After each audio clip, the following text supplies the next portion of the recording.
amazing creature at £35. Absolutely made up.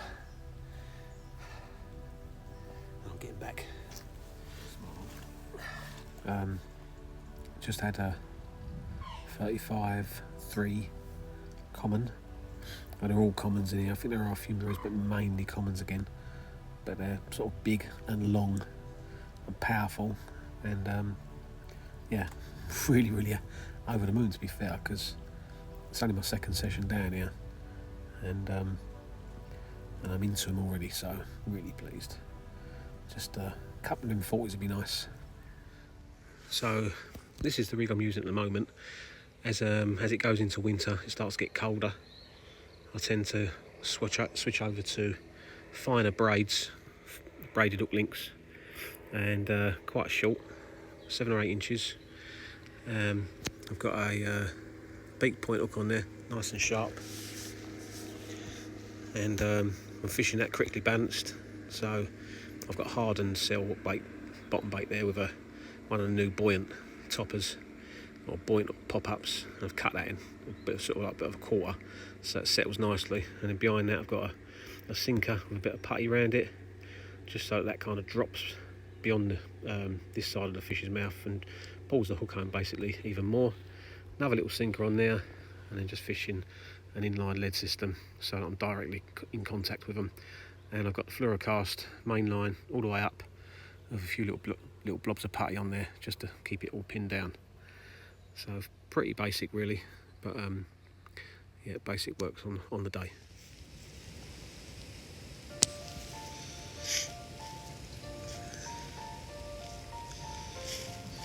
So nothing else since that one earlier, although I'll take that all day long. It's gone really quiet. It's about 6:30 now. I've just got some dinner on. I've got a few hours left. I've got to be off at 10 o'clock. So fingers crossed. Never know, it might have another one, but I doubt it. A lot of the time when you disturb these sort of swims, where they're small, intimate kind of swims, you know, once you've had one, that's usually it. They kind of they don't seem to return for the rest of the day. But I reckon if I'd had fished the night, if I could have fished the night, I think I might have probably had one in the morning maybe. And they do come back eventually, especially if they want to be here. So I decided to come back a couple of days later, but before I left, like I always do, I just sprinkled a bit of bait in here and there. Not a pre-bait as such, but just enough so that if they did come back while I wasn't there, you know, they'd find some of my bait. And it's quite important to do. One of the other things I do as well is I always tie a couple of rigs up while I'm sitting there waiting for a bite, especially if it's kind of like a certain rig that I've been used to using or I've got confidence in catching on. I tend to knock a couple up so that I've just got them there. When it's a little bit milder, I mean this is obviously before it got really cold, but when it's a little bit milder in late autumn, you know, the fish are very active, and at times you can have 2 or 3 fish or 3 or 4 fish maybe in a session, you know, depends how fortunate you are. But at times, like I say, once they get their heads down, you can have a few fish. So it's always good to be ready and keep yourself occupied. As much as I keep my eyes on the water, I'm always facing toward the lake when I'm doing this, which is another thing to think about. Is like when you're doing anything like this, always keep looking at the water. You know, keep facing towards the water. Even when you're first setting up, keep facing towards the water. Do everything so you're facing the correct way. You know, you'll see a lot of guys put wrap sticks in, for instance, and they start wrapping up, and they don't actually face the water. They've got their back to the water, so anything that's showing, they're not going to see. So if if you're wrapping up or if you're doing anything, always make sure you're facing the water. So once those 2 rigs were tied, it was just a matter of sitting back, keeping my eyes on the water, watching for any signs of moving fish or fizzing fish or anything that might give me a clue as to what's happening out there. It's always good to just keep watching, looking and learning.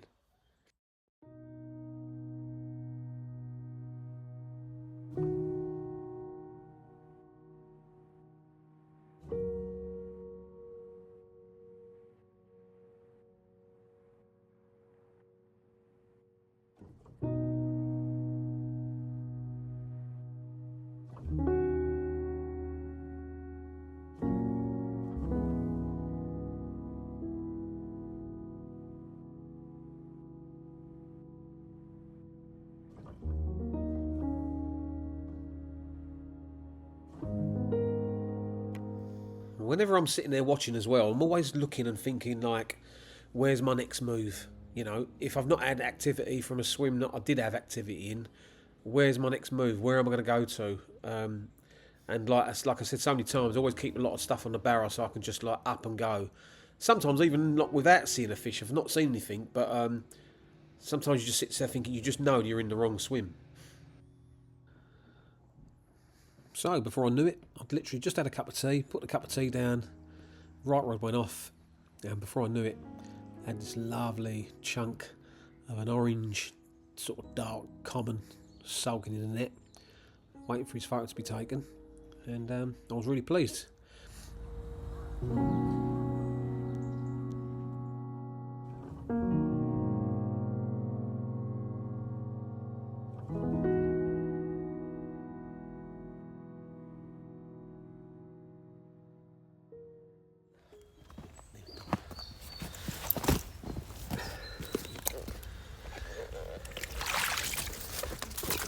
So same tactics, and this lovely, gorgeous looking common,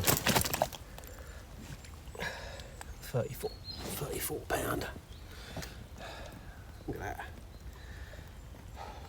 What a fish. Got funny sunlight. It's dappled sunlight, it's a bit annoying, but you get the gist. Really pleased with that. Hopefully another one.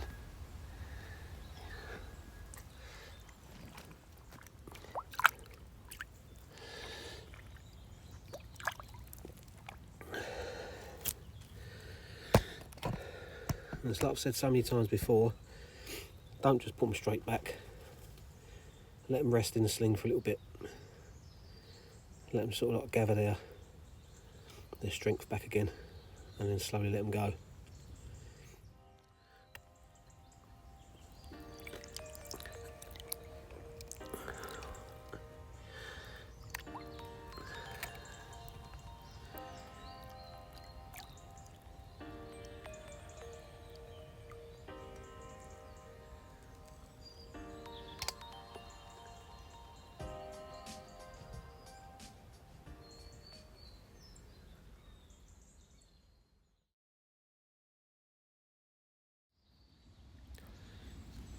So this morning I come down to me club lake,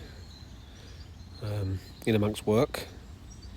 I'm only down here for the morning. Opens at 6 o'clock, so I'm down here for the morning until about 1 o'clock, I suppose, something like that. Maybe 2, but I've got to get back because I've got work to do. But anyway, while I'm here, I'm not even going to think about work if I can help it. And but yeah, so I've got 2 rods out. There's only 2 rods out on these waters, which is fine. And my last few trips have been really successful in the same swim, so I'm quite fortunate to get into the same swim, but I don't think that it really matters too much, to be honest with you. It's only a small water, and what you've got to remember is that these waters, they're when they're small like this, intimate, a lot of the fish, you know, they can go from one end of the lake to the other end of the lake in the flick of a tail. And I always remember once when I was fishing at Carthagena Fisheries, Jerry Hammond's place, and I was on there for some seasons, and years ago, this was when it was like rock hard. Anyway, I remember there was a fish in there called Tango, because I think it's £50 now, but there was that fish in there. I remember he was trying to catch it, and he had the swim right up the end. I can't remember what it's called now, but anyway, there's a swim right at the end. He had it all cordoned off, so it was a bit of private fishing for himself, and had cameras in there as well, filming, underwater cameras and stuff to try and see how they feed and that, which was really interesting.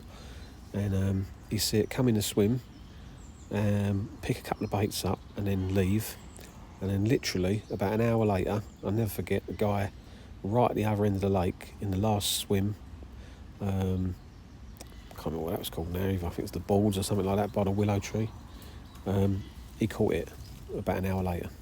So it just shows you, and that's not a big lake, similar sort of size as this, I suppose. You know, a few acres, 4 acres, 5 acres, whatever it is. and yeah, flick of a towel, it was up the other end. So it's just something to bear in mind, that you're never too far away from carp when you're fishing somewhere small. So I'm not bothered if I'm getting this swim again, doesn't bother me one bit. The last 3 bites I've had have all been mid-30s. There's a couple of nice big ones in here, so I'm after one of them in the winter. This is something I don't mind too much either. If you get one coot, that's fine. If you get a lot of coots, obviously it becomes a real pain in the neck. But one coot around sort of like where you're fishing is pretty cool, especially if you're fishing in and around silt, because they tend to come in, kick the silt up, cloud it all up, and if there's any carp in the vicinity, they'll often come in and see kind of like what's going on. You'd be surprised how many times coots will feed alongside carp, so I wouldn't let them bother you too much when they're in and around your swim, especially if you've got like one or two. If you've got more than that and they're plaguing you going down on your bait, obviously that can be a problem. But sometimes they'll feed alongside the carp, so don't always worry about it too much. But this one's just been in and out and around the baited area, which is cool.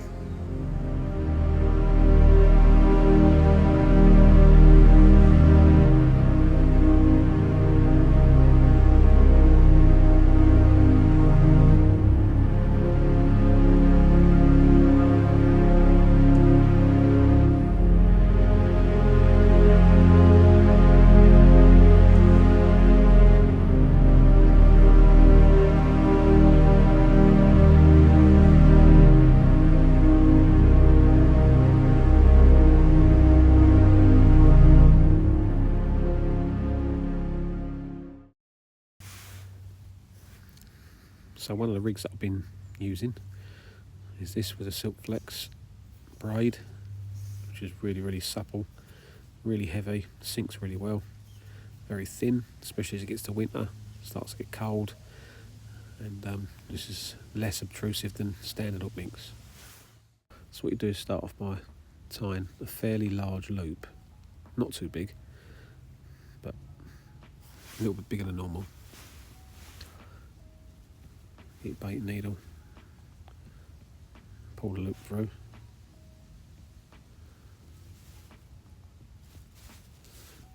I'll show you why you want it a bit bigger in a minute. So you want it a little bit bigger than normal, about 1/2 inch, something like that. So that's sail bottom bait. What we'll do is we'll trim it down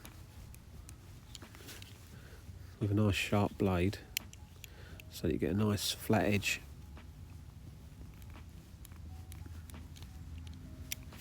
Being careful of your fingers, obviously, so that's nice and flat. Small cell pop up. Do the same with that. It's nice and flat, and then them two should marry together nicely like that. And the reason you use the blade is so you can get those nice and tight together. No water can penetrate. Well, it slows the water penetration down in between that gap. So that'll be like that, nice and tight. Always try to make sure that it's fairly central. It hasn't got to be spot on, but fairly central through the bait. You don't want it all twisted down the rig. You want it nice and even.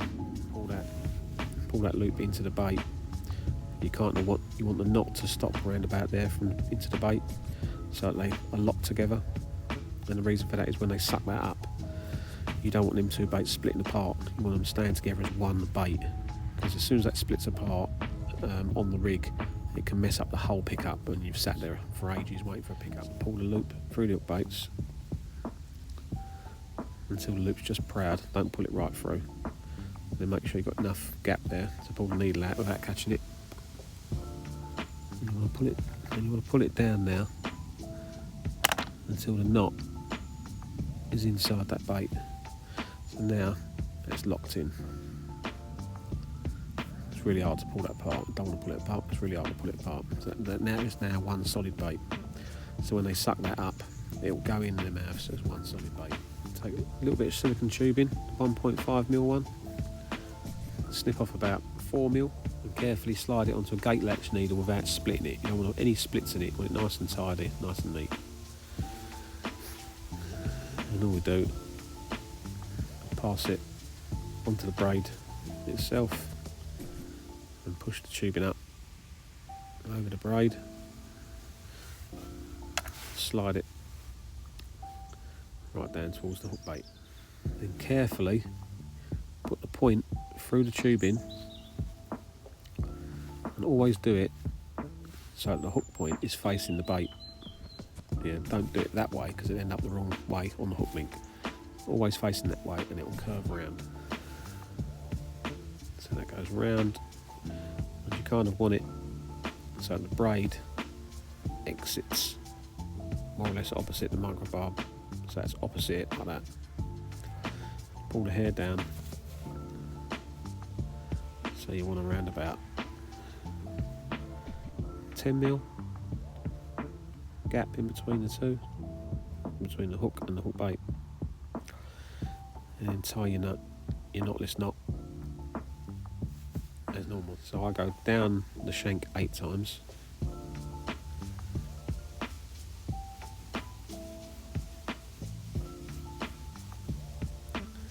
And then I go back up the shank until it's covered. About 4 times, and then back through the eye.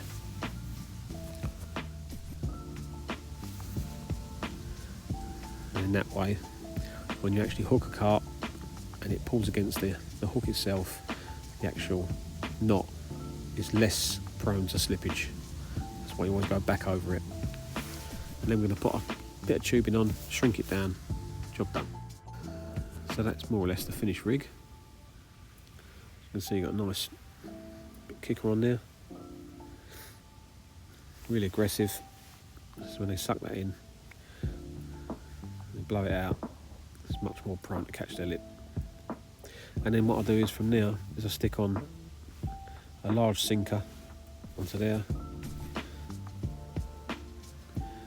slide up a large sinker with a little bit of putty moulded around that as well, so it's a bit of extra weight, and that just helps really to pull that hook home and drops into the bottom lip nicely. So then what I'll do is get my sinker, I'll get a bit of putty, and I always see people do this wrong. When you get the putty, flatten it out so it's really thin, so it's like a bit of paper, and then wrap it around your sinker, or anything for that matter. When you do it, just make sure it's nice and flat like a bit of paper. Wrap it around it, and then just mould it around it. Nice. Do. And as you can see, that weight's going to drop down every time now. When they pick that up, it drops into the bottom lip. If you watch the point of that hook, it kind of just pulls it home a little tiny bit. It's only a little bit, but it makes a massive, massive difference. So back down to my club lake. Not been for a few days. Had quite a bit of work on, which is unlike me, as in not being able to keep an eye on the place. Usually have at least a couple of days where I can come down and keep an eye on the place, whether it's 2 consecutive days or a day, and then or a morning and then an evening, morning, evening, sort of spread over the week. That's what I tend to do a lot with my fishing, is tend to spread out the time that I've got. So rather than just do like 24 hours or whatever, or 48 hours on a lake, sometimes do mornings, evenings, depends really whether they're feeding in the mornings, feeding in the evenings. They normally have a kind of bite time. It takes a little while to work it out, but once you do work it out, then you can work your time around the bite times. So just use your time wisely, At the moment, I'm just trying to work this place out a little bit. Not really done a lot of time on it at all. I've just been fleeting visits every now and again. But as you know, I'm making a bit of a vested effort to try and have a decent winter on here, which would be nice. I've had the last 2 sessions have been a blank. I think the fish have just slowed down, really feeding a little tiny bit. The water's starting to get a bit clearer, and you can tell that they're not as active as they normally are. It's normally pretty chocolate, sort of like close in, but you can tell that the water's getting clearer, therefore they're starting to slow down a bit, not moving around as much. But anyway, where I am at the minute is right over in that corner. I've got a couple of rods, one left and one slightly right, fishing the same area. Lots of fish in that corner, kind of basking in the sun really, because it's really warm. It feels like sort of, they said it's 16 degrees, but it feels more like 20 to be fair. It's really warm. Actually turned up in my thermals this morning and had to take them off because I'm roasting. But yeah, anyway, there are fish there. Managed to drop one in with a pole, which was nice, and the other one I've just flicked over on the outside of where they were, because what happened was when I put them in on the pole, the first rod, they kind of drifted off a little tiny bit. They didn't make too much noise, but they drifted off a little tiny bit, and my train of thought was if I can stick a lead just to the right of where they've drifted off and then put a bit of bait over the top with a catapult, I think that little bit of noise will bring them back over my left rod, because they definitely want to be in that corner, because like I say, it's a nice bit of breeze going in there and it's just comfortable, warm. I've just had a bleep on the right rod, so fingers crossed.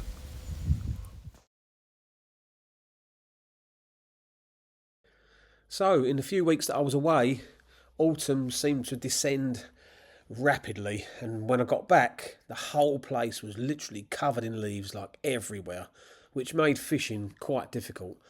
But I managed to get a couple of spots going.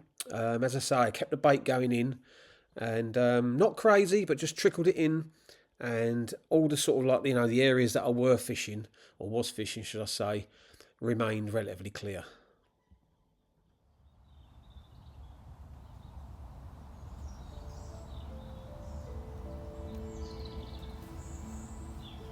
So the last few sessions have been really tricky. They're not really playing ball. And we've not had that much rain or nothing like that, but we've just had them kind of clear skies. The sun's been up. It's been relatively warm, considering we're in October. But I just think that they are enjoying the last bit of the sun. A bit like us, you know, we like the weather, and if it's going to be sunny, we go out and enjoy it, don't we? Because we know it's not going to last long. And I think they're exactly the same. The last few days have been a bit like that, but today I've come down mainly because it's going to be overcast all day, a bit of drizzle in the air. Pressure's obviously a lot lower. Last few days the pressure's been through the roof, so it's been a bit crap to say the least really. No surprise I've blanked the last couple of times because the weather's just not changed at all. It's been very, very, like I say, very static, high pressure, clear skies, clear at night. Not particularly cold, but just not really the weather from. But today is much better, they're much more active. And just see a really nice one just show, you can just see the bubbles there, just to the left of the shot there. It's good fish.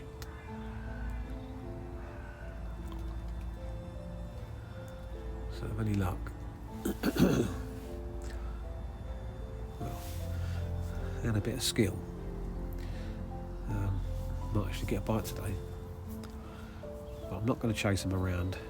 I did it the other day. They're active in a few areas. Like I say, I've seen a few in front of me. And I've seen a few over a bit of bait that I put in a couple of days ago. And I've seen a few to the left of me, not where I'm fishing at all, but the bottom line is they are much more active today. And like I said before, on these sort of small pools, it's they can go from one end to the other, to one end of the lake to the other in no time. So there's no point in chasing them around. Just sit tight, sit on your hands, and I'm sure at some point they'll come along.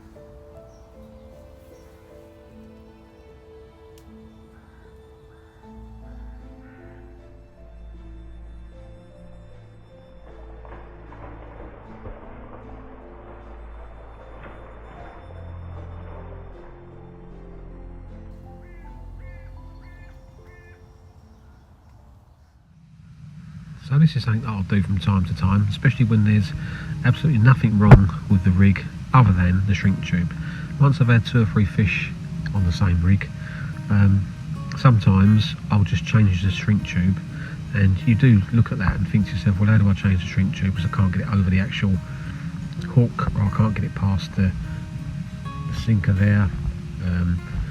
You know, so it makes it all a bit difficult. Sometimes you just say, oh, you know what, I'll just tie up a new one. Well, you can actually just slip that off and put a new bit of shrink tube on there. So I'll just show you how to do that now.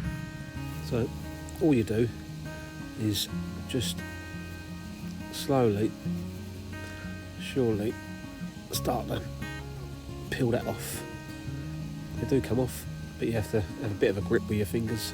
I've got strong fingers, so anyway, peel that off, and then very carefully get a pair of scissors and just split the top of that. Obviously without cutting the hook link, you don't want to damage the hook link in any way, so just nip that off there. And then all you do is you get the hook link, pull that into the bit that you've nipped, and just pull it off all the way through it.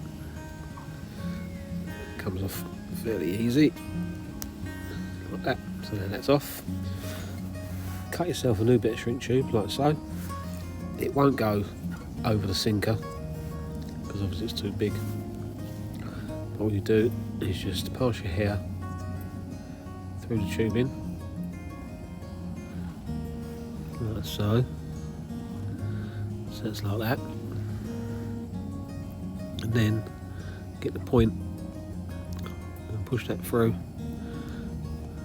as well, and just slowly feed it through.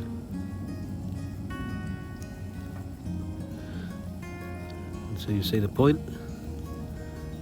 and then push it over there, over the hook, making sure you don't catch the hair in the point.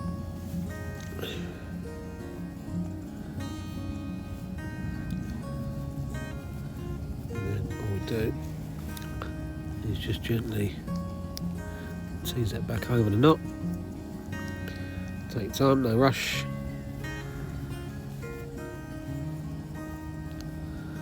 Make sure your hair's where you want it, and then there we have it, it's back on the actual hook link.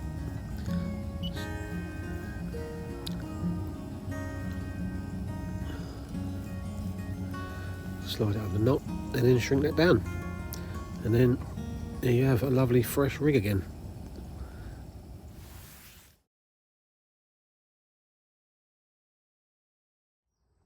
Right, so I've just managed to get the rods out. I'm fishing one really close, literally under my rod tips. The margins here are quite deep, and I've had quite a few liners, like pickups, over the last few weeks where they've been like right under my rod tips, and I thought I was fishing close, like a couple of rod lengths off, but they're actually closer than that because they've been picking my back leads up. So I've got one really close, and I've got one just on the edge of the silt, which is, it's a really good spot to find in any lake really, is where the silt meets the gravel. And those gravel spots have been cleaned off obviously for that reason, and they tend to, you'll find the carp tend to sort of follow those edges. So I've got one right on the edge of that. Takes a little bit of finding, but it's all about being accurate really. So anyway, so I've got two on good spots, and yeah, never neglect the margins. The amount of people that turn up, especially these club lakes, where they turn up and they just cast out to the same spots. They do everything that everyone else is doing, don't do anything different. I've moved swims because I got here on the dot, 6 o'clock.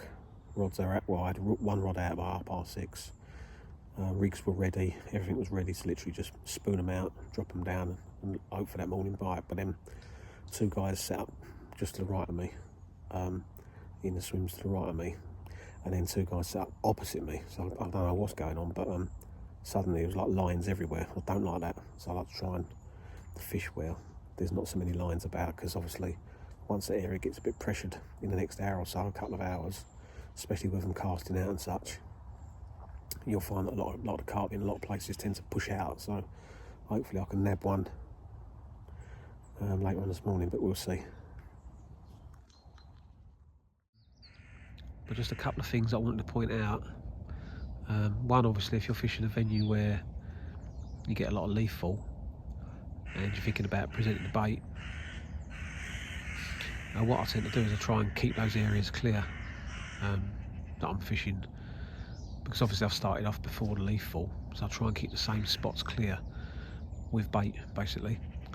Just keep feeding them spots, even if I don't catch anything that day. I'm obviously feeding over a little bit of bait, fishing over a little bit of bait, but if I don't catch nothing that day, when I leave, I always put in sort of like half a kilo of boilie, because that's what I tend to fish a lot, just boilie, because basically you get plagued otherwise with the smaller stuff in here. There's quite a few roach and rudd and some perch and bits and pieces, so like small baits really is not the one. And I've always found that boilies normally pick out the better carp as well, obviously bigger baits. So that's how I keep the spots clear, is through with bait, and to keep that going through the winter basically. So with things getting a little bit quiet over the club leg, I thought I'd head over to Essex Carp Syndicate Sanctuary, where it's always usually good for a winter bite. Rig-wise, what I'm doing is I'm taking out some of the boat mix, or the spod mix if you like, and just putting in the mesh basically. So in our dispersed mesh, I'm just taking out a little scoop of that and making little tiny square sticks, pulling the hook link through it, and that's what's getting me the bites. So this is a little braided rig that I've just sort of devised for the winter, although it's very similar to the rigs I've been using, the pop-up rigs I've been using, where the hook bait can blow back past the actual point itself, past the actual hook itself, so that gives it a lot of play for the bait. But anyway, yeah, it's a great little rig, very, very subtle. Right, so I've just had this one at £27, chunky, lovely chunky mirror.